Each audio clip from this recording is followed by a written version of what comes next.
காஞ்சிபுரம் பேருந்து நிலையம் எதிரே அதிமுக வேட்பாளர் ராஜசேகரை ஆதரித்து தேமுதிக பொதுச் செயலாளர் பிரேமலதா வாக்குகள் சேகரித்தார்.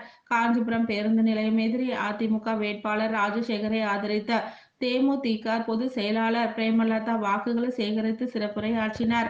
இதில் மாவட்ட செயலாளர் சோமசுந்தரம், கழக அமைப்பு செயலாளர்கள் மயிலி திருநாவுக்கரசு, வாலாஜாபாத் கணேசன், முன்னாள் அமைச்சர் வளர்மதி, கழக மாவட்ட அவைத் தலைவர் குன்னவாக்கம் கிருஷ்ணமூர்த்தி, தேமுதிக மாவட்ட செயலாளர் ஏகாம்பரம், அதிமுக மாவட்ட நிர்வாகிகள் KUS சோமசுந்தரம், வழக்கறிஞர் வள்ளிநாயகம், VR மணிவண்ணன், வழக்கறிஞர் திலக்குமார், திருவாக்கம் ஆனந்தன், மாநகர பகுதி செயலாளர் பாலாஜி, ஸ்டாலின், கோல்ட் ரவி, ஜெயராஜ், அண்ணா போக்குவரத்து கழக ஊழியர்கள், ஒன்றிய செயலாளர்கள் தும்பவனம் ஜீவானந்தம், அத்திவாக்கம் ரமேஷ், களக்காட்டூர் ராஜி உள்ளிட்ட கூட்டணி கட்சி நிர்வாகிகள் பலர் கலந்து கொண்டனர்.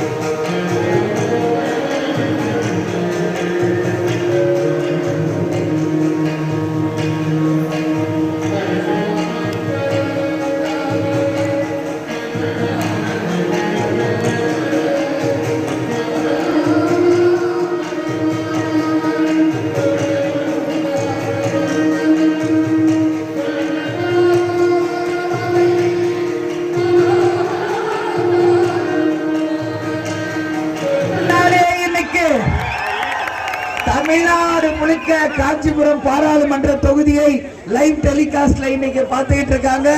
எனவே இந்த கூட்டத்திற்கு வந்திருக்கு எல்லாருக்குமே அண்ணன் எடப்பாடியார் சார்பாகவும் நமது கேப்டன் சார்பாகவும் எனது சார்பாகவும் பணிவான வணக்கத்தை இந்த நேரத்தில் தெரிவிச்சுக்கிறேன். அண்ணன் 47 வருஷமாக அனைத்து இந்திய அண்ணா திராவிட முன்னேற்ற கழகத்தில்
அந்த மாதிரி ரொம்ப ரசித்து வாசிக்கிறேன். அதனால தான் 18 வருஷம் பெருந்தன்மை வயலில் வாசிச்சிடலாம் எல்லாத்தையும் ஒதுக்கி